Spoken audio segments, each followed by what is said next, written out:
Welcome, everyone.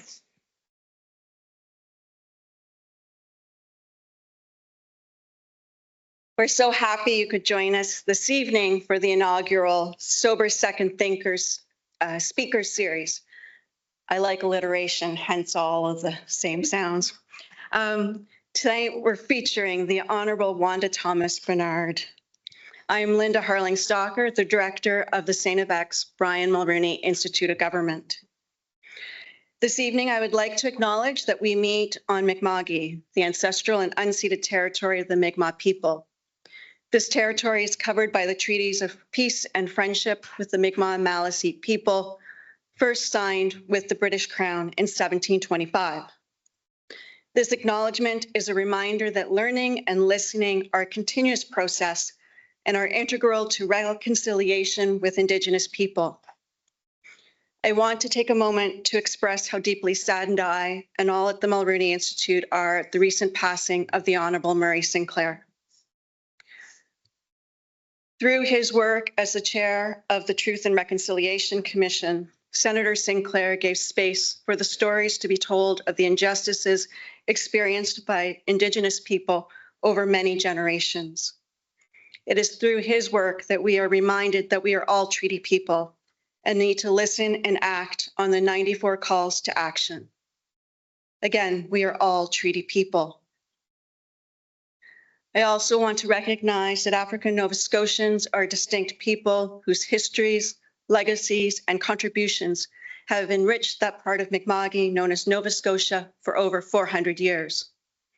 African Nova Scotian contributions to Nova Scotia and Canada began 150 years before Canada became a country. African Nova Scotians came to the province through enslavement or through fleeing enslavement elsewhere, and continue to experience all manner of structural, systemic, and individual discrimination. We are reminded that African Nova Scotians are a founding culture in our province. This acknowledgement is just one way of recognizing the resistance, resilience, creativity, spirituality, and hope that has profoundly shaped families, communities, this province, and this country. The Sober Second Thinkers Speaker Series, I will get this by the end of the series in a couple of years, had its germination when my daughter was selected as a Senate page during her undergraduate. It made me realize that very few of us know who the senators are and the valuable work they do on our behalf. The more I learned, the more I realized the vital role they play in our collective aspiration to have peace, order, and good government. Their primary job is to be our sober second thought. This is to be a check to make sure that what is done is in the best interest of Canadians. This is becoming increasingly important as other areas of government are becoming increasingly partisan, polarized, and divisive. I couldn't be happier than to welcome and introduce tonight's speaker, the Honourable Wanda Thomas Bernard. Senator Bernard has long practiced sober second thought throughout her life. 8 years ago this month, Senator Bernard became the first African Nova Scotian woman to be appointed to the Senate of Canada. She proudly holds her position in the Red Chamber, representing the province of Nova Scotia and her hometown of East Preston, while championing issues impacting African Canadians nationally in her work. Throughout her social work career, Senator Bernard has maintained a deep dedication to social justice and racial justice. Based on this work and perseverance, she is awarded the Order of Canada in 2005 and the Order of Nova Scotia in 2014. After practicing frontline social work in Nova Scotia and founding the Association of Black Social Workers in 1979, Senator Bernard became a professor at the Dalhousie School of Social Work in 1990, where she subsequently held the position of director for 10 years. During her time at Dalhousie, Senator Bernard developed a curriculum for the Afrocentric social work course And in 2016, she was appointed Special Advisor on Diversity and Inclusiveness at Dalhousie University and is the first African Nova Scotian to hold a tenure-track position. In 2017, Senator Bernard was the first African Canadian and first woman to be appointed Professor Emeritus in the School of Social Work at Dalhousie University.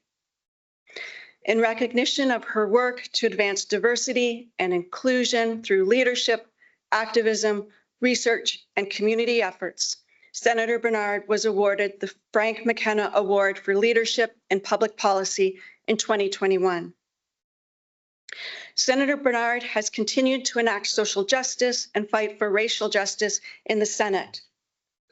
Senator Bernard is the Deputy Chair of the Senate Standing Committee on Human Rights, and she's a member of the Senate Standing Committee on Social Affairs, Science, and Technology. Senator Bernard is proud to be a member of the African Canadian Senate Group. This evening, Senator Bernard will be giving us a reflection on her time in the Senate in a talk she has titled Representation Matters, Reflections on the Power of Sober Second Thought. We will hear of her experiences over the last 8 years in the Red Chamber. After Senator Bernard finishes his talk, there will be time for question and answer from the audience. So now, please join me in welcoming Senator Wanda Thomas Bernard to the podium.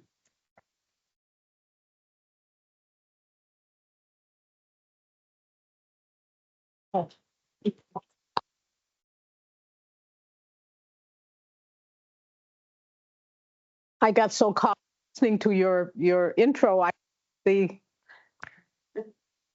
do you call this? So let me start by just saying thank you. Thank you for your intro. Thank you for inviting me to be here. Thank you for just a wonderful experience today. It's truly been wonderful to be here, to have time with you, the luncheon, and time at the high school today with some students, and now here this evening. So I just want to say thank you. Dr. Harling Stalker, Dr. Ann, somewhere, oh, there you're hiding over there. President Hatkin, it's wonderful to have you here, Vice President. All of you who are here. I just want to say thank you for being here. And thank you for doing this. I love the idea, the power of sober second thought. I got it. Sober second thought. You have given me a gift because I haven't spent much time reflecting on the last 8 years. I've been busy living them and working through all of the many things that come along with this work and dealing with life as it's unfolded. But during the last few weeks, I've been reflecting on the last 8 years. And in doing so, I was able to put together this presentation. So you've done the land acknowledgement, so thank you for that. I'll talk with you a bit about my journey to the Senate. And then I'll talk about the critical role in the upper chamber. I like that idea, the upper chamber, the red chamber, but you know, in the House of Commons, you know what they call us? The other place. The other place. And I'll talk about the three critical parts of we represent, we legislate, we investigate. So that's what I'll be talking with you about this evening. I don't like to use the term lecture. I really want to think of us as having a conversation. So I'm going to get into my comfort zone in a moment and move away from the podium. Nothing happened.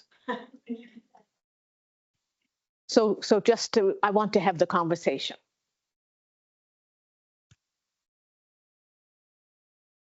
It's a special honor to be your inaugural speaker of this series. It truly is a special honor. And I feel very privileged and very blessed to be here this evening. When I think about well, I attended the wake for Prime Minister Mulroney when he died.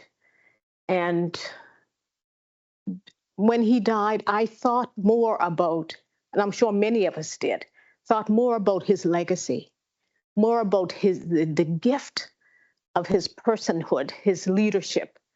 And I reflected on that. And the thing that kept coming back to me over and over and over again was the very unpopular stand that he took internationally, the world leadership role that he took to help end apartheid in South Africa. It was phenomenal. And I don't think he ever got enough credit for that. And even in death, as people talked about everything that he'd done, there was more focus on, I think, a lot of the policy work, a lot of, the free trade and so on. But his stand and taking a stand against his friends, against other leaders, that was phenomenal. And I remember that as a moment in our history where I learned a valuable lesson that it's okay to take an unpopular stand. It's okay. I mean, I've been doing that my whole life, mind you. So I didn't just learn to do that, but after reflecting on Mr. Mulroney, I realized that sometimes it has critical outcomes when we take unpopular stands, when we find the courage to do that. And the fact that you have this institute, I thank you for the tour today. It was really quite wonderful just to walk through the space and to reflect on his work. Now, and to be here as the inaugural sober second thinker, it's awesome. So I want to talk about how representation matters. Let me introduce you to my 18-month-old self sitting on the chair. My sister, Valerie, standing beside me. That's in our yard. That's in our yard. We grew up in poverty in East Preston. Grew up in poverty. And so we were poor when our father was alive, and then our father died. I was 12, Valerie was 14. And he was killed in a drunk driving car accident. It was tragic. It was difficult. And he died days before his 40th birthday. Our mom was 39. They had 10 children. Valerie and I were in the middle. The youngest was only 18 months old. The oldest was 18 years old. They also had 2 grandchildren. And our mom had to go to work full time at that point. And because she grew up in the community of East Preston, because there were legally segregated schools in East Preston, I also went to that same segregated school, mind you. But during my mom's age, when she went to that segregated school, it only went to grade 8. And her father refused to pay for her to go to high school in the city because of her gender. He didn't believe you had to educate girls because they were only going to have babies, right? So why would you waste money educating her? So my mother only had grade 8 education. And then suddenly to find herself at the age of 39, widowed with all of these kids. She struggled, she cried. It was hard for her to even imagine. And by this time, I was 12, Val was 14. The only job our mother could get was that of day's work. They called it in those days, day's work. She was a housekeeper in the city of Dartmouth for white women and men, white families. That was the only job she could get. She did that every single day, and I think she made something like $25 a week. Like, how did we survive? We survived because we were seen as the deserving poor because our father had died. We were considered the deserving poor. So people looked out for us. People helped us. People stepped up to do things with us and for us. And one of the people who stepped up was a white man named Captain Don Dennison. He was a captain in the Canadian Army who had just returned from Ghana, West Africa, your home, had just returned days before that accident. That accident was big news in the media because there were three men in the car. The driver was my godfather. He died instantly. My father was in the front seat. He died 2 hours later in an emergency. And my uncle was in the back seat, and he sustained major brain injury. He lived for 18 months. So the accident was big news. Captain Dennison had just returned. He had moved to Nova Scotia with his family, and he looked out for us. He was married with 4 children, was busy, was in the Army. He had lots to do, but he joined the Nova Scotia Association for the Advancement of Colored People. And he just happened to have a friend who was the president of Mount St. Vincent University. And he went to his friend and he said, if we open doors for these 2 young girls, they will make a difference in. Now, he had no idea that that 12-year-old was going to end up in the Senate trying to make a difference for the country. But that's exactly what's happened. But I was given that opportunity. I was given that opportunity because, as I said, we were seen as deserving poor. The Mount let us in, and that's a whole story there, so I won't go into that story on this visit. But I'll tell you, and by the way, I was 15, and I heard today that Mulroney was 16 when he came here. I was 15 when I went to Mount St. Vincent. So I didn't do as well as Mulroney did. That's another whole story.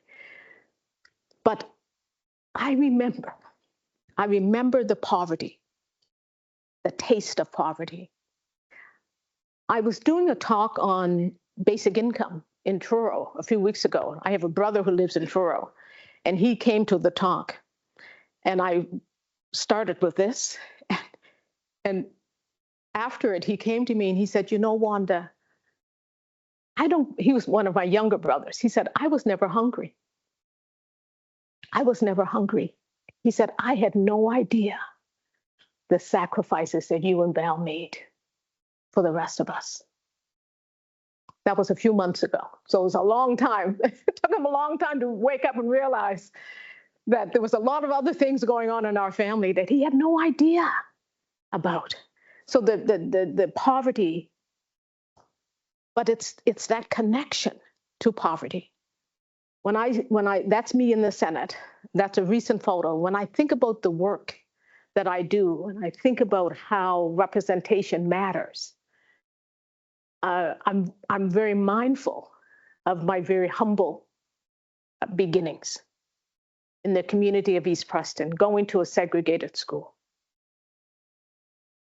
The same school that stopped my mother from going on to get further education. One part of that story I will share with you about my mom. With all of these kids and how hard she worked, my mother went back to night school and got her grade 12 because she wanted to. And some of my nieces and nephews and younger siblings didn't know that. They had no idea until they heard me speak about it when I did the eulogy at her funeral. How sad is that? That, we have these incredible stories in our families, and sometimes our families don't even know about them. So I believe it's important. Representation matters, and I believe it's really important that we share, that we tell the stories, that we share these stories, especially with the younger generations, because there be, as knowledge keepers, we have a responsibility to share knowledge with the generations that are coming behind, because they will then build on that work. So the work we do in the chamber, we represent, we legislate, we investigate. So those are the 3 key areas of our work. I was sharing at lunch that in the 8 years that I've been there, I've never sponsored a bill. I introduced a private member's bill at one point that was blocked from going anywhere. I was invited once to sponsor a bill, but it was a bill I didn't agree with. I didn't feel it went far enough, so I said, no, I'm not going to sponsor that. And they've never asked me to sponsor anything since. I don't know what that means. We'll talk more about legislation in a moment. But in terms of representation, one of the things that I believe is critical when we're representing, I see representation as advocacy. I don't know how to do representation without doing advocacy.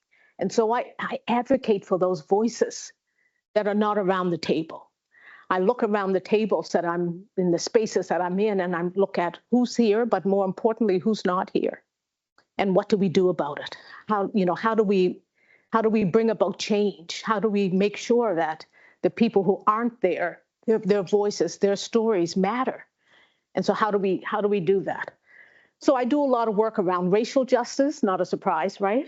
I do a lot of work around mental health. I do work around disability issues. On my first arrival in Ottawa, I realized the work that some of my colleagues were doing on autism. And they do an Autism on the Hill Day. And I said, I want to be a part of that. So I joined the group to do Autism on the Hill.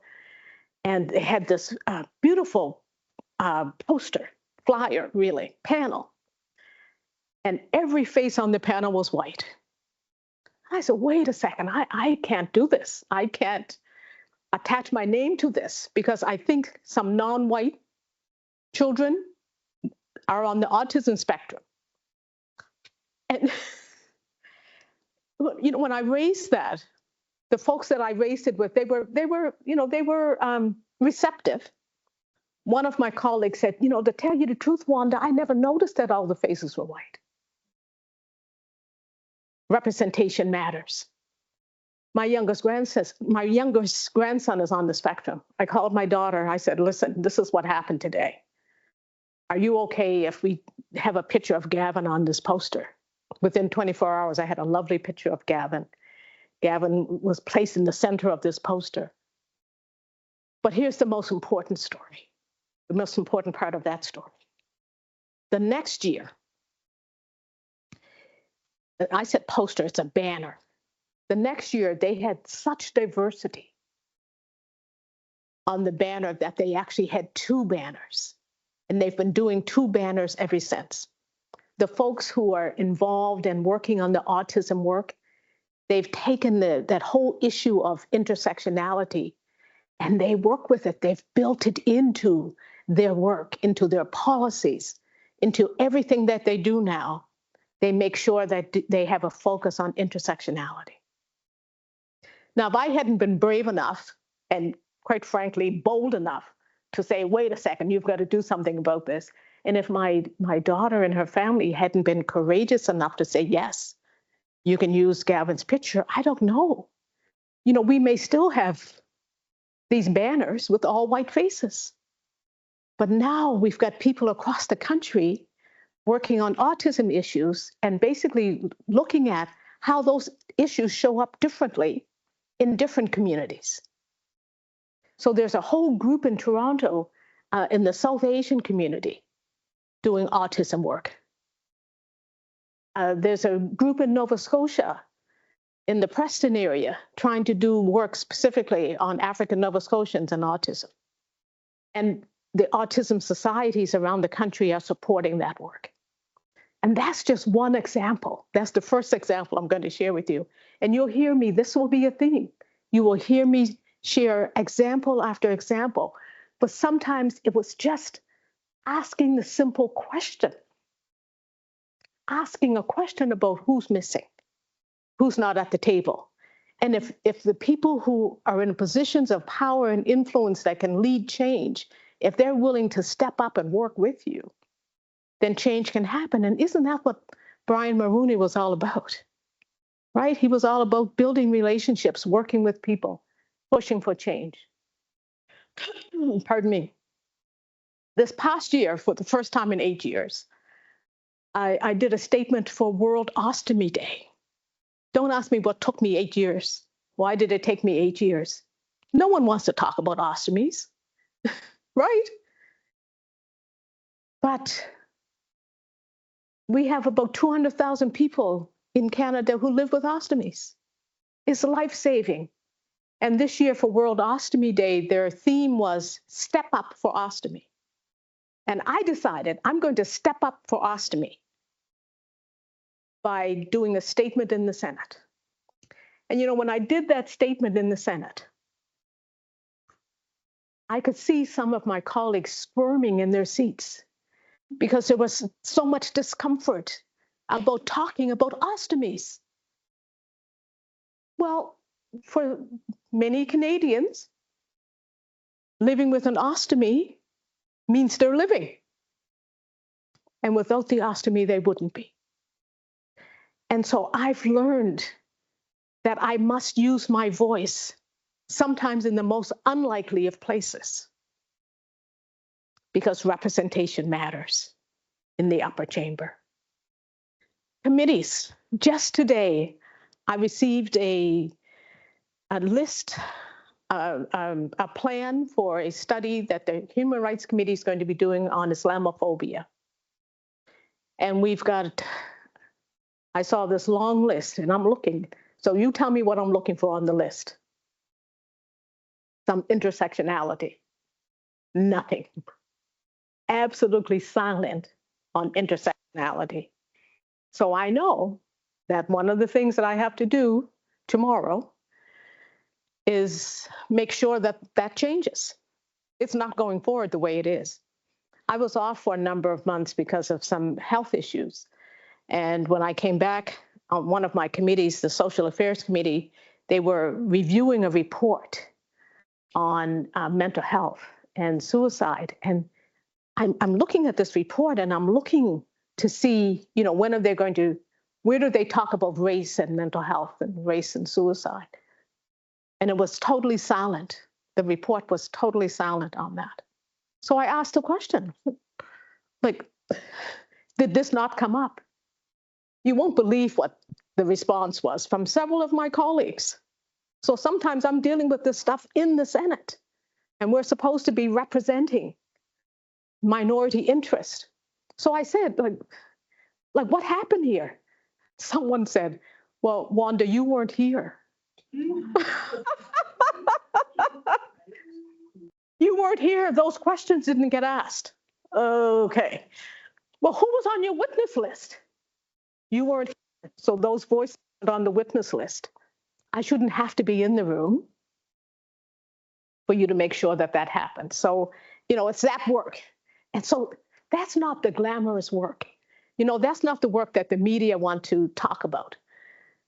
Last week, we had media standing outside the chamber because they were focused on a particular issue. And I kept thinking, okay, I don't think they want to talk to me. And sure enough, they didn't, because the issue that they were really there about wasn't one that I had any involvement with. But representation matters. The picture at the bottom, is there a highlighter thing on this? Laser pointer? Yeah, that's what it's called. You can press that little green button. Okay, thank you. Thank you. Point it up here. Okay. This is Pink Shirt Day. So joining with colleagues, around anti-bullying work. Some of you may know this young man. He's one of your grads, Marcel Desmond.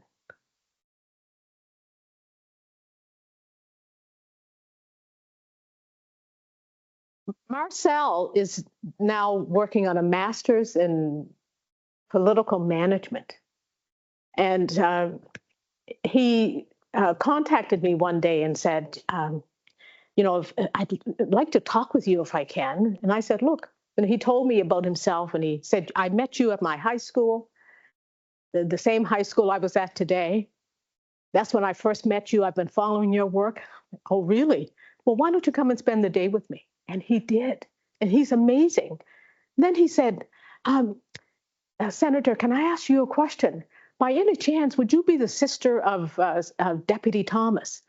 He worked last summer with my sister in the Department of Justice, who was at that time the Deputy Minister of Justice, my youngest sister. And so I talked to her about Marcel, and she was saying, he's amazing. She never met him, but she saw his work. His work is amazing. I met him. He's amazing. So I'm trying to help him find an internship. But having the opportunity, and then the young man that's with him is a young guy from Escazone. And he was in Ottawa speaking on a panel looking at, what do they call it? Indigenous voices of Indigenous youth. Having young people, young Indigenous people from across the country. And Marcel attended that session with me, and then we got this photo with this young man. This picture, how many do you see there? 1, 2, 3, 4, 5, 6, 7. We have one more now. There are now 8 Black Canadian women in the Senate. Now, when I say that, what do you see that's wrong with that picture? Who's missing from that picture? Don't be afraid to say it. Well, no, the number 8, it's now 9. The number 9 is good. There's no man. There's no Black men in the Senate. There hasn't been a Black man in this. Was a big scandal. There was a big scandal with one Black man, and now Black men have been shot out of that place. It's unreal. And there's one voice in the Senate that keeps asking questions about that. Guess who that is? I'm the only one. One of my colleagues just said to me, he said, look, I've only been here for a year, and I think I've heard you speak about this about 6 times now. And I said, well, I've been speaking about it for about 4 years. But we've got a plan. We've got a plan for every vacancy that's coming up in the next year. We're submitting 3 names. And I'm working with people across the country.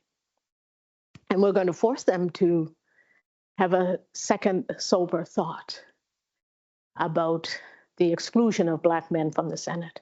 Because one Black man makes a mistake doesn't mean that they're all bad. I love all of my sisters, but we don't represent Black men. My grandson keeps asking me, Nanny, can Black men be senators? And if he's asking, others are thinking. So representation. So for me, being part of like the committees that I'm on, human rights and social affairs, I bring that social justice lens to that work. Being part of the African Canadian Senate group, where we have enough senators to be a group. When I first went there, I never dreamt that that could happen. The fact that we now have 9 is amazing. It really is amazing, but we need a man. And I'm part of the Progressive Senate group. I love connecting with students. I love having those opportunities. And you never know when you meet with students, especially students in high school and junior high, you never know how what you're saying is going to influence them. You have no idea. So represent, legislate. I want to highlight just a couple of bills. So I was part of the Social Affairs Committee. That cannabis bill was so huge that different committees studied different parts of it. So there was the legal committee who studied some sections of that bill. Social Affairs studied the sort of social issues related to that bill. There's an Indigenous committee. They studied the impact in terms of Indigenous communities. So being a part of that, and one of the things that I kept noticing with that bill was there was very little attention being paid to the fact that there was an overrepresentation of young Black men who had gone to prison in the previous 10-year period because of simple possession of cannabis. So that was a huge issue. But there are people, I discovered there were people doing research on that area. So they were put on the witness list. They came. I organized a forum in Halifax. I thought, I need to hear from the community. I organized a forum on cannabis use in the Black community, and no one came. People didn't come because they didn't want to talk about it. Because cannabis use is illegal before, and they weren't coming to any kind of session where they would be talking about cannabis use. So then I realized, okay, they didn't come to this session. I have to find another way to hear those voices. So it doesn't mean you don't hear the voices. You find another way. You do a workaround. So bringing those voices in, and I'm really pleased with the work we did on that. Similarly with C-22, the disabilities benefit bill. Now, let me do a disclaimer. I'm highly insulted by the amount of the benefit, but I'm really pleased with the work we did to get to where we did with that bill. And again, when the House of Commons did that bill, they heard from, there's an Indigenous disabilities group in BC, and that was the only non-white group that the House of Commons committee heard from. The only sort of equity deserving group. So when the bill came to us in the Senate, I made sure we added 2 groups to our witness list. One was DAWN, the Disabled Women's Network. I couldn't believe that the House of Commons never met with them to really unpack gender and disability. And then there's a Black group, Black Canadians. I don't have it there, do I? No. The name of the group I'm forgetting, but it's there's one group in Canada, Black Canadians for Persons with Disabilities. They're based out of Toronto. They're trying to be national. They're doing amazing work. And I had them come as a witness, and they were amazing. And several of the speakers who spoke at third reading referenced their speech, which was really, I was really pleased to see that. I was really pleased to see that, to see the impact that they had. But if I hadn't put their name on the list, they wouldn't have been on the list. So again, it's that representation, trying to make sure that we're bringing voices in that aren't traditionally heard. So bringing those voices in. Bill C-16 was a bill that was just being finished in the Senate when I arrived in 2016. That's the transgender rights bill. And I think if you look at the debates on that bill, there was only one speech that took an intersectional approach to transgender rights, and that was me. And the idea for that came from a student who was doing a social work student who was doing a placement in my office. The student came to me and said, "Senator, do you plan to speak to that bill?" And I said, "No, I think there've been a lot of speeches on this bill, and I really want to just see the bill passed. But, I want to get on with it." And she said, "Well, they're not. No one has really talked about intersectionality and transgender rights. And we know that transgender women, Black women are amongst the most negatively impacted around some of the violence and the transphobia." So I said, okay, let's do it. And so I did the speech. The speech was so impactful for one of my colleagues, Senator Mitchell, who's no longer there. But a white male who was the sponsor of the bill, he hadn't thought about that intersectionality. But following that, he and I became really, really good friends. He's retired, but we still talk as often as we can, because he's become a mentor to me. I became a mentor for him around intersectionality. He became a mentor for me around legislation. And when I'm looking for that sober second thought around some of the critical issues that we're dealing with, we have to book time to talk. You don't just phone people up anymore, do you? You schedule conversations. So we have these scheduled times when we talk. But it's because of my intervention on that bill. It was profound. And then he did an intervention for me. My bill on Emancipation Day was going through the Senate at that time, and I asked him to speak on it. He had his staff draft up a speech, and then he couldn't present it. He said, Wanda, I can't do this speech. It's not authentic. I need to speak from my own voice. As a white male with privilege, I need to speak about how humbling it's been for me to walk this journey with you. And he spoke in support of Emancipation Day from the position of white male privilege. And it was so powerful. And on that particular day, I was speaking on that bill the same day. And so many people from the Ottawa Black community came that day. And they sat in the gallery just to be supportive. They knew that I was doing the speech that day. But I think they were more moved by Senator Mitchell's speech, because he rewrote the speech from his own voice, authentically speaking about how he had to unpack his own privilege to be able to support that bill. And so, these are the kinds of things that I try to bring to every piece of legislation. Jennifer asked me at lunchtime, is it exhausting? And I said, absolutely, yes. It is exhausting, especially where you feel sometimes you have to be the only one. It's not a feeling. Sometimes you are the only one. But this matters, right? Bringing an equity lens to this work matters.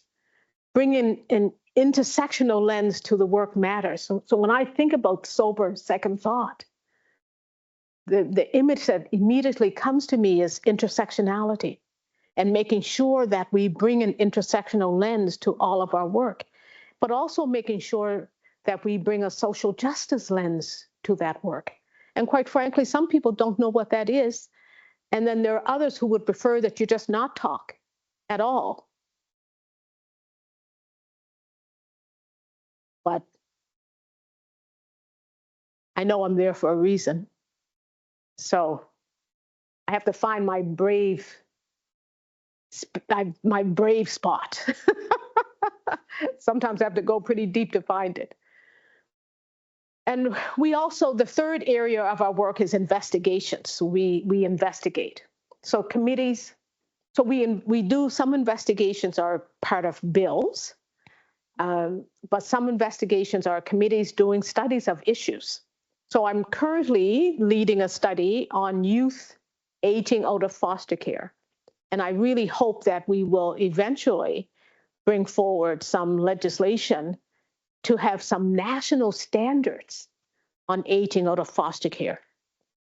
If you live in Newfoundland, what you're entitled to will be very different than what you would receive if you were living in BC. So I know, foster care, those are provincial and territorial responsibilities, but the reality is we should have some national standards. A foster child, no matter where they are in the country, should have the same expectations. Would you believe it took me 6 years to convince the Senate Human Rights Committee to do that study? 6 years. But we're doing it now. We are doing it now. And that study is happening as we speak. So I'm very excited about that. We just completed a study on forced global displacement. Some of this stuff is heart-wrenching, when you think about refugees and the work. Temporary and migrant labor, and these are all social affairs. Last year, when news broke about anti-Black racism, sexism, and discrimination in the Canadian Human Rights Committee, I was speechless. Then I thought, that was my first reaction. My second reaction was, we need to do a study on this to bring more national attention to it. And again, it wasn't oh yes, this is a good idea, let's do it. A lot of negotiating, nudging, finding support. I have some really good allies, and we did that study. and it was quite profound. We did it over, I think, only 2 or 3 days, so it was a very short study, but I wanted to get this on the national record, that this, the news bites happened, but I didn't want it to end there. And the class action, the Black class action lawsuit is going on as we speak. They're trying to have their case federally approved to go forward as a class action. But Black public servants, hundreds of them, have come forward about the racism they experience in the federal public service. Another report just came out last week. And if you can't take your case to the Canadian Human Rights Commission, right? Then where can you go? The Stars We Carry, a study we did on forced sterilization led by one of my Indigenous colleagues. And that study led to some changes in the criminal code. So now doctors and healthcare professionals who are coercing women into sterilization, not informed consent, there are now, you can bring criminal charges. But that legislation has happened because of that study that our committee did. So this work, sometimes, you feel like you're in the weeds, but it matters. The human rights of federally sentenced persons, the overrepresentation of Indigenous prisoners, men and women in the federal prison system, the overrepresentation of Black men in particular in the federal system, the overrepresentation of people suffering from mental health issues. They should be in mental health institutions if they need institutionalized care, not in prison. It's unbelievable. And we were blocked for 2 years. We weren't allowed to present that study. The official opposition in the Senate refused to have us table the study. 2 years. But we were determined. We're not giving up. We're going to bring it back. Parliament dissolved. We brought it back. And we tabled the study, and we're still trying to get a decent response from government and CSC about changes to the human rights of prisoners. Now, there are many people who believe, I remember when the study was first announced, a senator sitting very near to me saying, what do you mean, the human rights of prisoners? They're in jail. They've broken the law. What kind of human rights, why should we be studying this? I remember sitting there, it was soon after I arrived. I remember thinking, my God, where did I land? Where have you placed me? But that study was profound. I remember when we visited every prison in the Atlantic region. And when Senate committees do studies and they do, what do they call them, fact-finding missions to visits to different parts of the country for their study, they used to go to hotels in the cities downtown. When we were doing that study, I was chair of the Human Rights Committee, and I said, look, we're not going to get community coming to a hotel in downtown Halifax. Let's do the visit at the Black Cultural Center. We put out 50 chairs. We had to bring out 100 more. 150 people came. The Senate committee had never seen that many people at one of their fact-finding trips. 150 people. There was a woman sitting in the front seat, front row. Her grandson was a prisoner. The news was there, was on the media. The next day, we went to visit one of the prisons in Atlantic region, I think Spring Hill. And there was a young man there, and he came to me and he said, my grandmother was at the Black Cultural Center yesterday. I saw her on the news. When I saw her, I couldn't believe it. He said, I couldn't believe my grandmother was there. When I walked down the hall in the prison in the Atlantic region, I was getting applause from Black prisoners because they couldn't believe we were doing this study. And I remember one of them saying to me, we never thought anyone cared enough about us to do something like this. And these guys, one of the things I remember, none of the men we talked to ever said, I shouldn't be here. There was one guy who said, I'm not in prison for a crime that I committed, but I did a lot of other crimes, so I'm okay to be here. You can't make this stuff up, right? That's me there in a do-rag. Know what a do-rag is? Yes. One of the things we were told was that if for the Black men who wear a do-rag, you're assumed to be part of a gang. Simply by wearing a do-rag. Well, look at my hair, right? I started wearing a do-rag in the prisons. Daring someone to say to me, take it off. Like I was hoping I wore it in every prison across the country. And no one said anything to me. And what I was trying to do was to normalize the do-rag. We wear do-rags for a reason. I've got a do-rag in my room.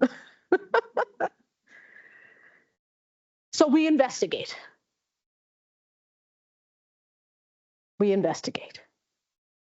I couldn't do any of this work without an incredible team of people. Julie Flannery is my director of parliamentary affairs, and she's been with me since I started. She was the first staff person that I hired. Anne Marie Hay. Oh, no, I didn't mean to do that. Hit the wrong thing. Anne Marie was the student I talked about, who encouraged me to use my voice around nationality and transgender rights. Anne Marie came as a student, and I found a way to keep Marie on. So Anne Marie is now our parliamentary affairs advisor. And the newest member of our team is Savannah Prevost. Savannah works part-time because that's all the budget I have. Savannah does administrative support and would have been the person doing a lot of the coordinating to get me here. Savannah just graduated from Ottawa U and is trying to decide what to do next. So guess what we do in our spare time?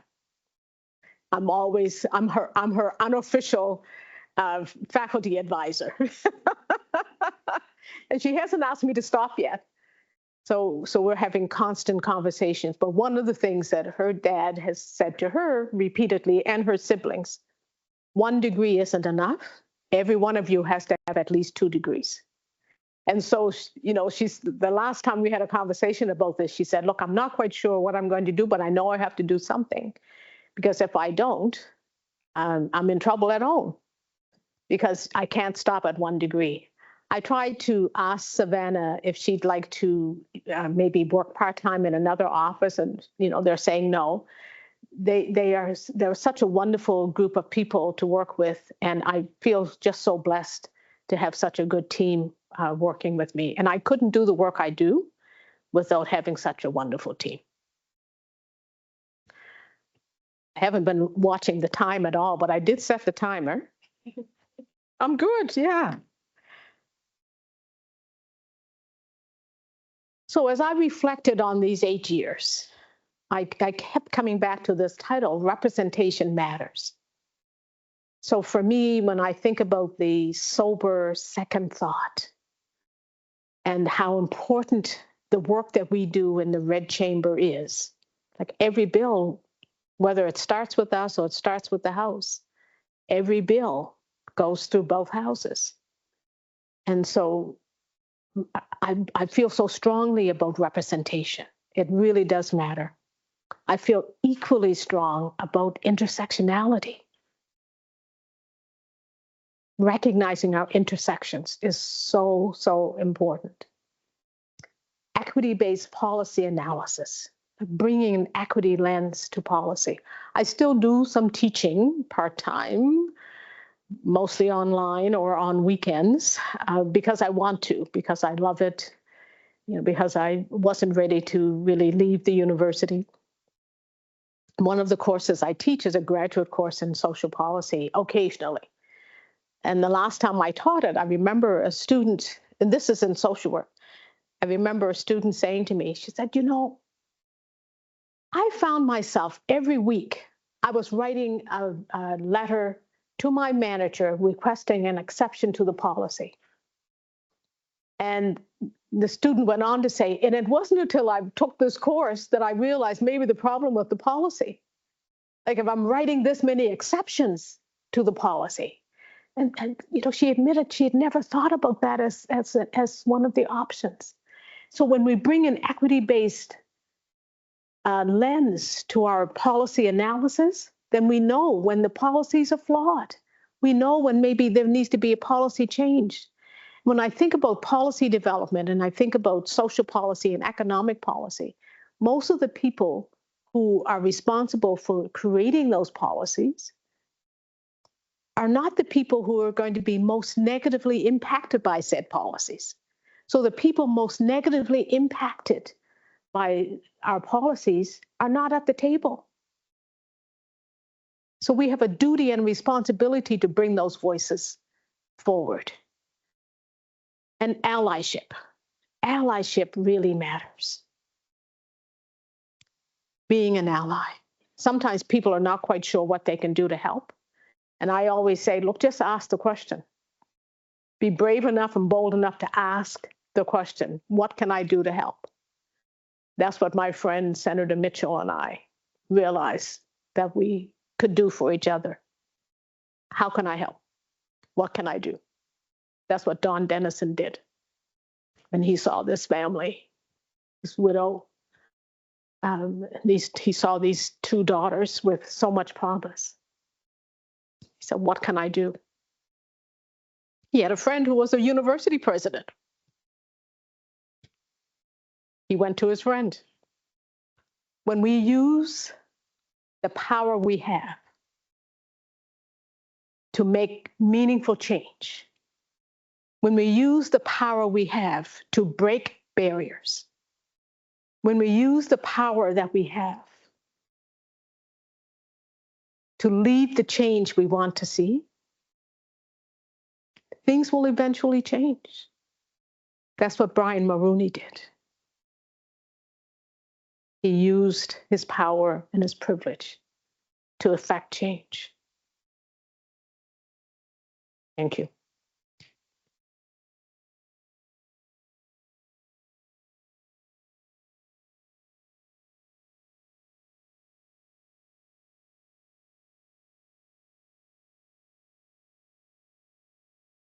Thank you very much. We have some time for question and answer, so I'll bring the mic around. If anybody has a question they'd like to ask.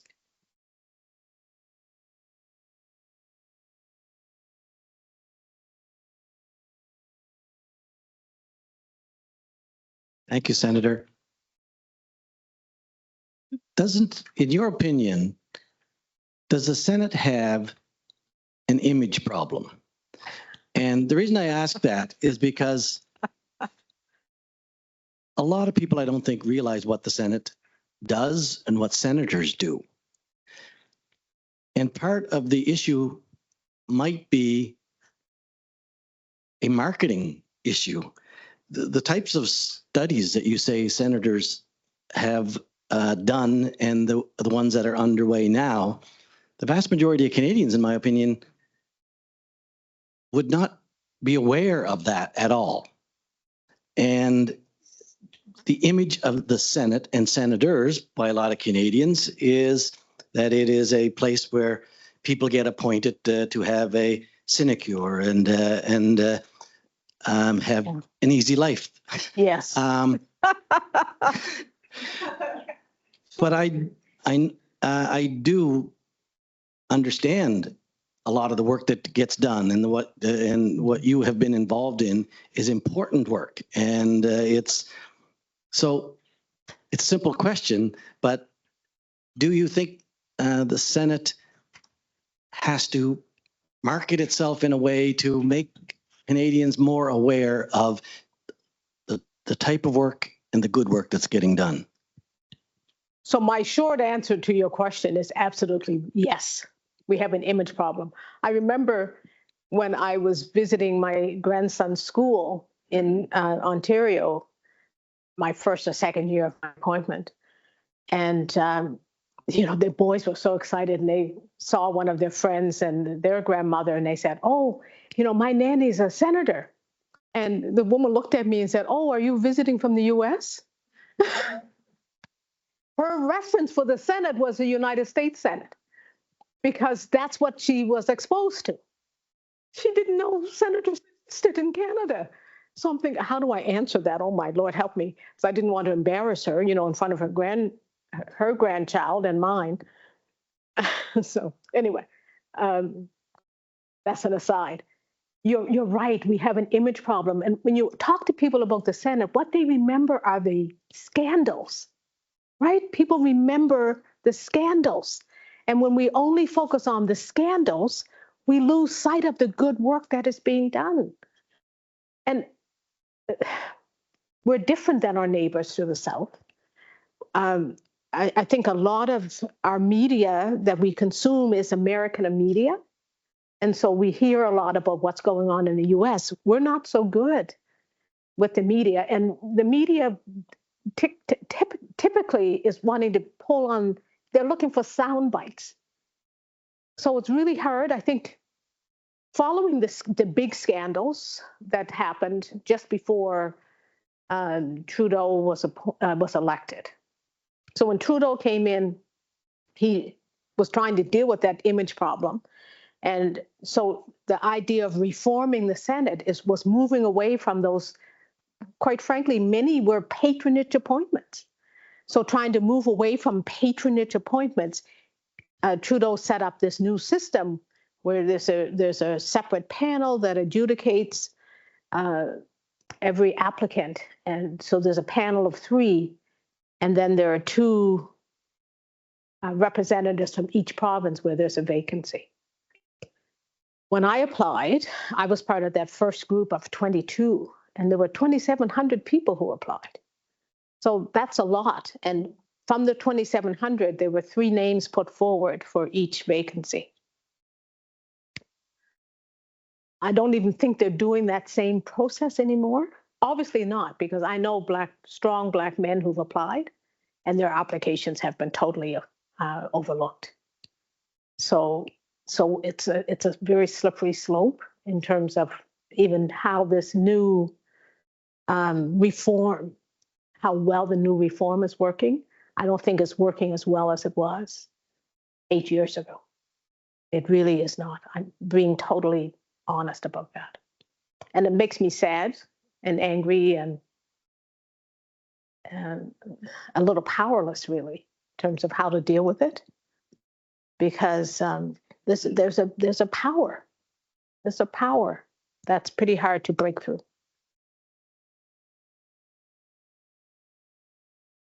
Grab Katie and then come back to you.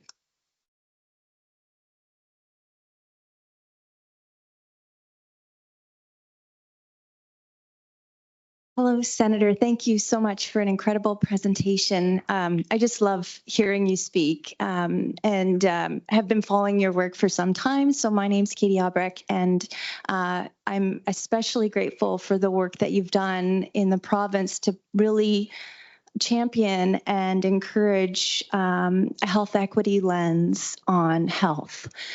So thank you for the Nova Scotia Health Equity Framework, which I really see as tied to the work that you did on Bill 96. Mm-hmm.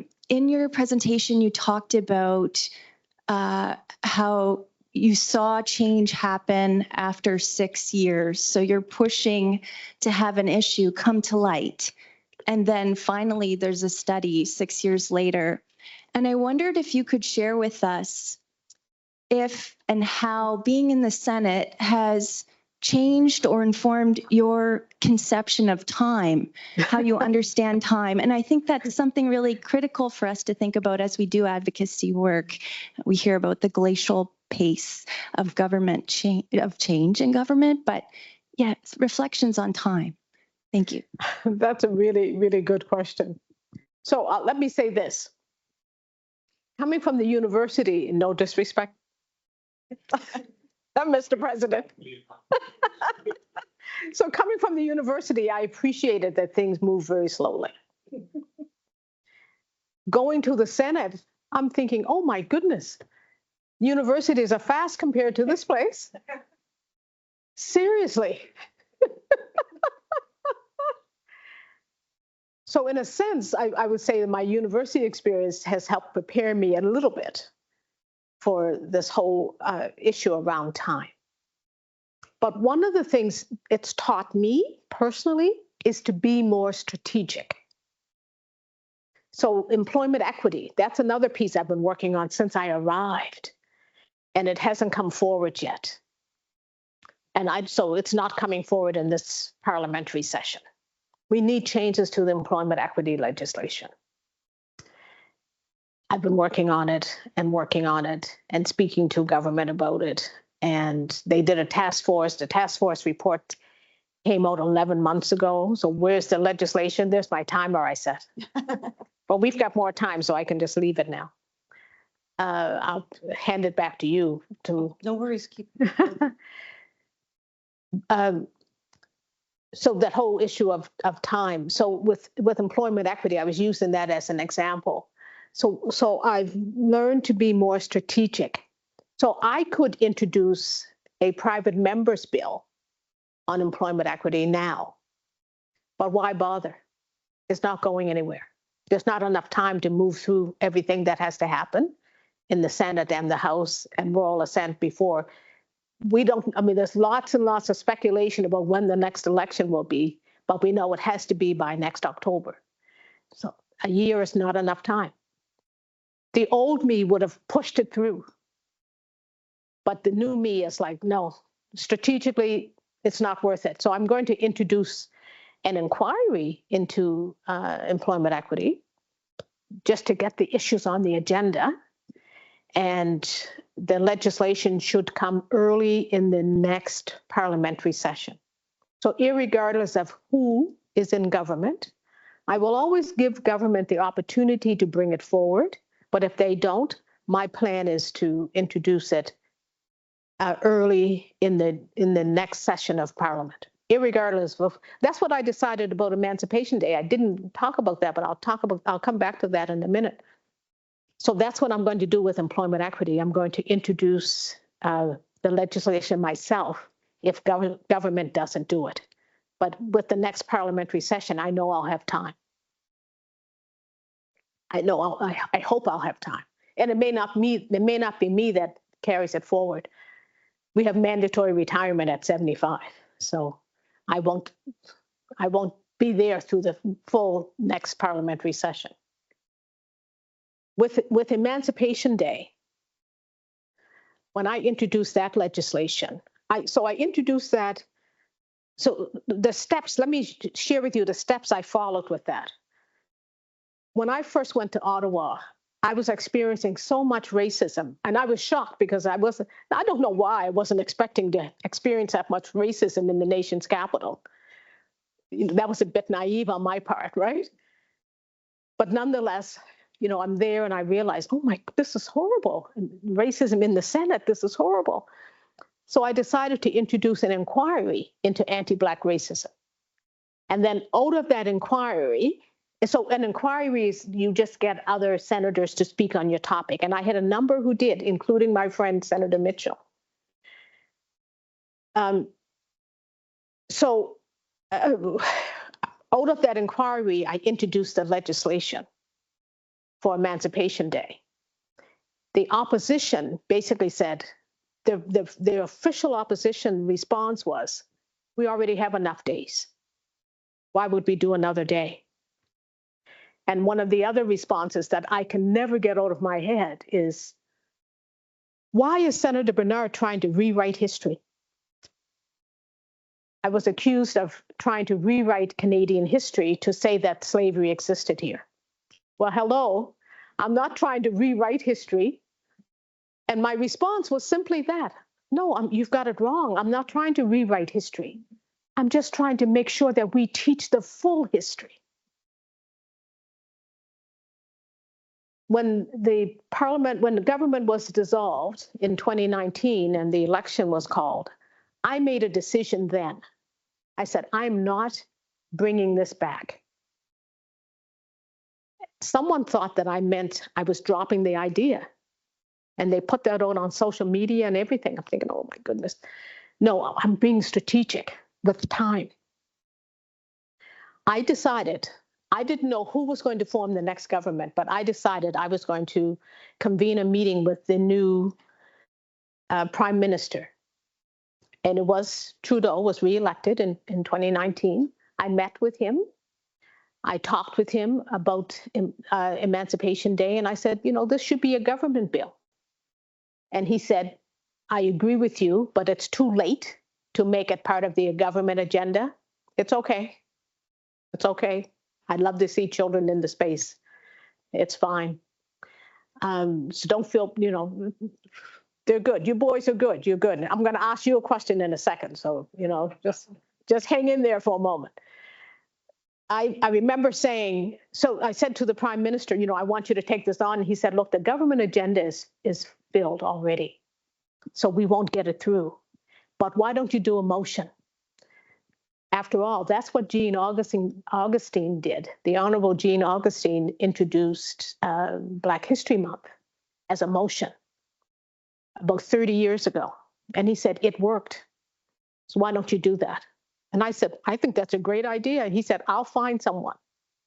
He found an MP whose name was high up on the list, because there's a whole rank order to this work as well. He found an MP who knew nothing about Emancipation Day, but he agreed, Mohid Jawari from Markham, Ontario, and he agreed to take it on. And he learned everything he could about Emancipation Day and why it was important. And he championed that in the House of Commons.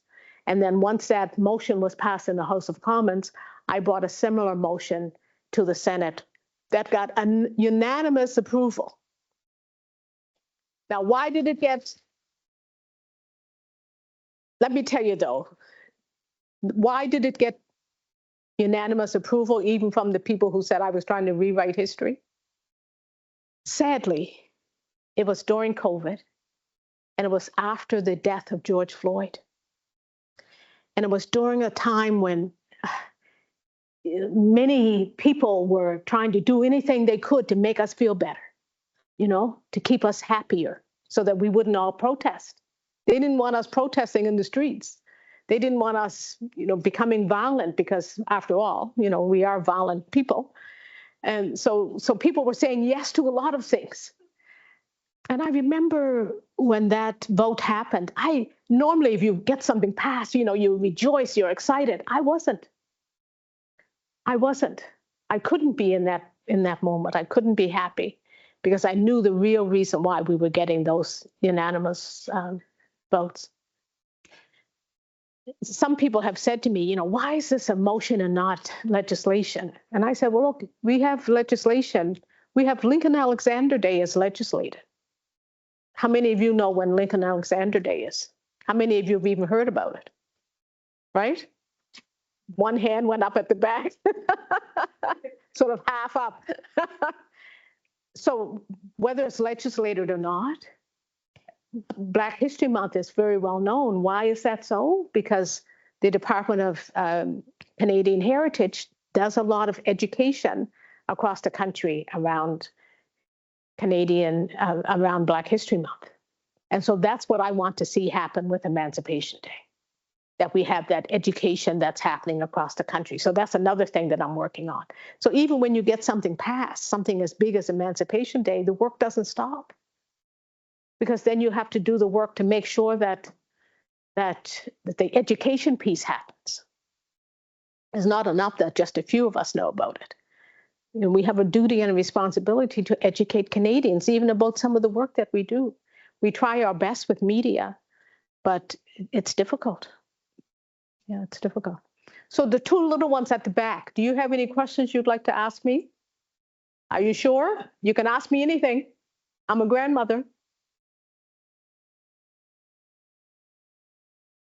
No questions? Are you sure?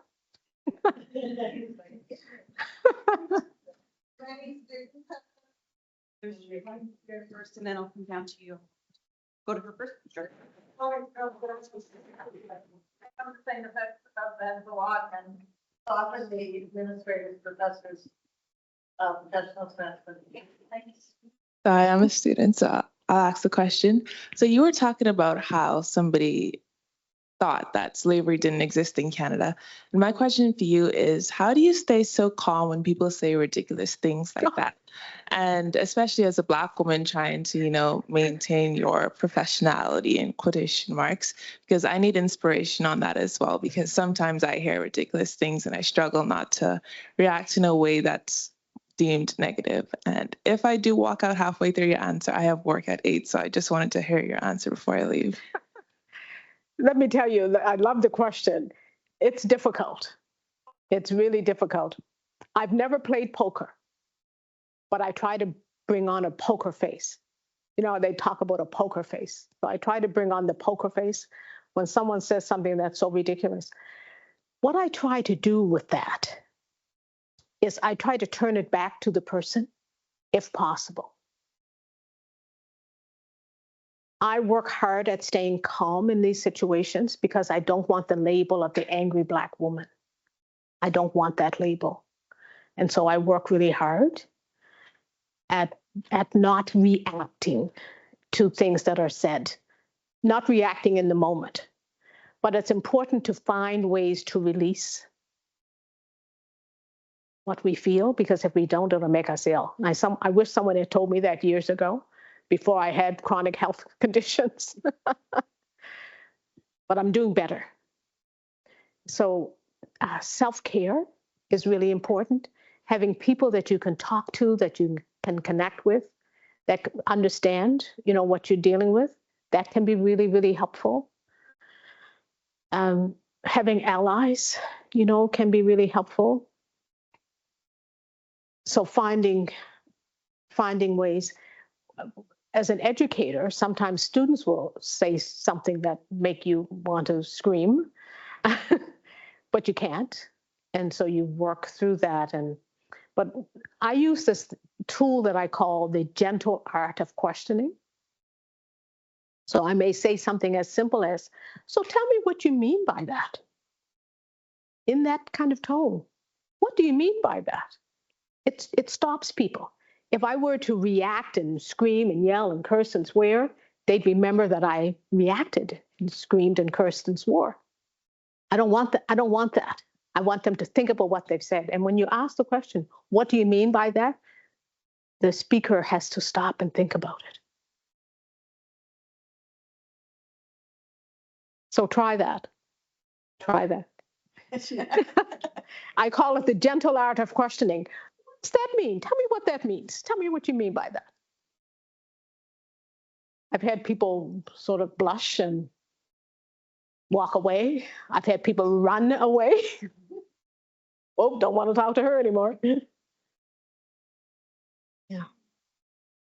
Some questions?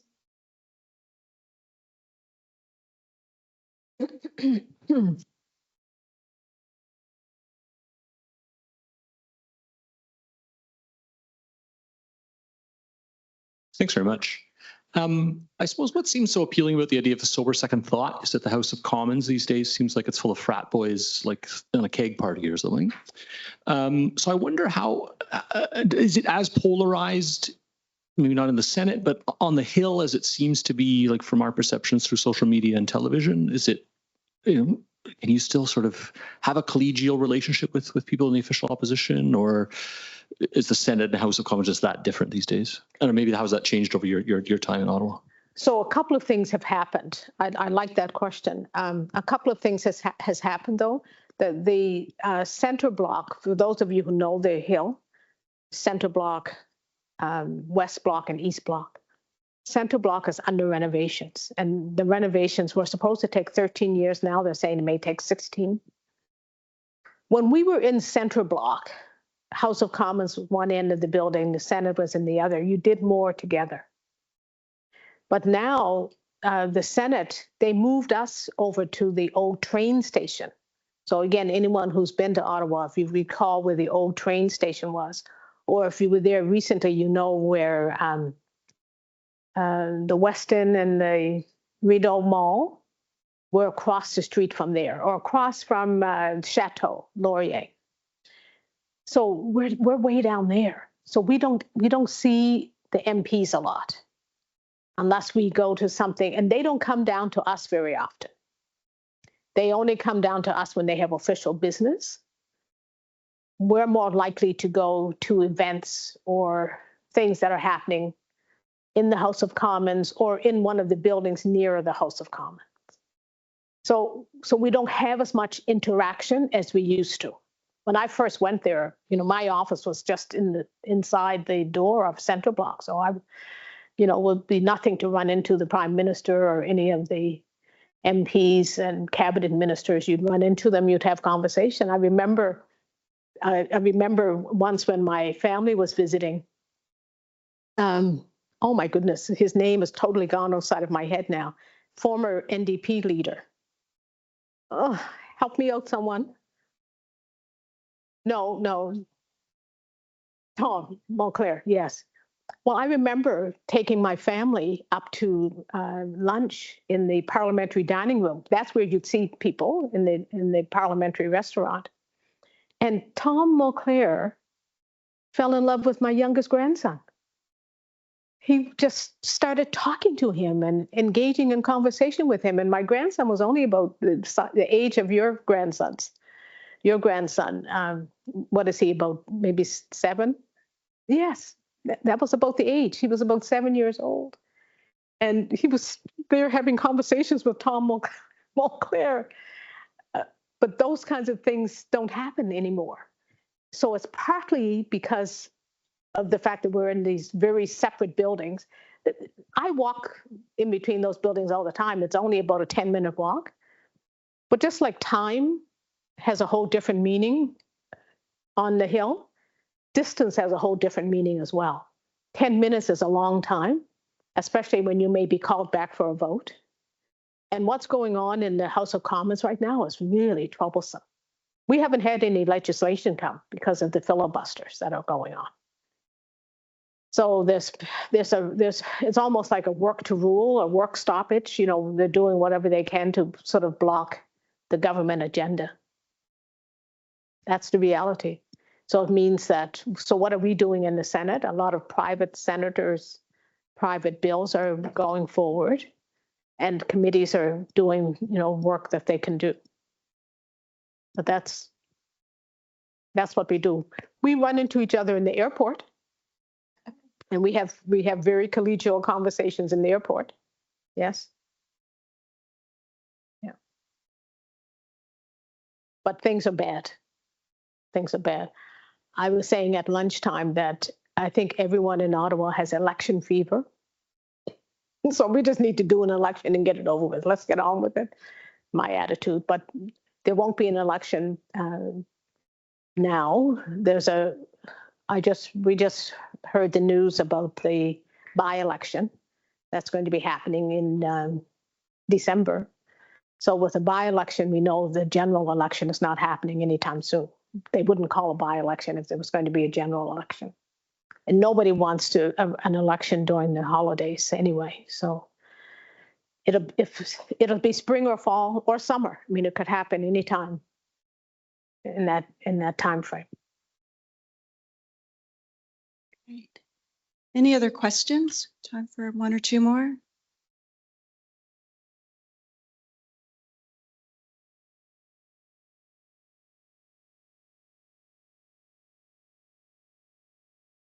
Going once, going twice. All right, I'm going to go back to my trusty clipboard, make sure I know where I am and my run a show that Anna so greatly puts together for me. Is it okay if I just switch to the podium, Jim? Okay. So first off, please join me in thanking Senator Wanda Thomas Bernard.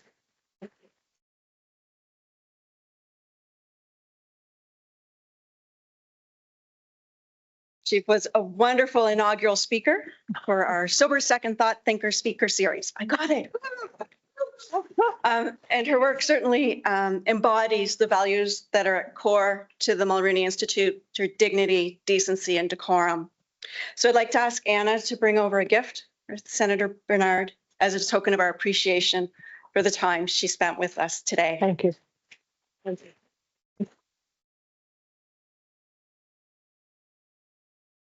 Before I let you go, I have a few other thank yous to offer. Thank you to Dr. Anna Juslig for being the organizing force behind today's events.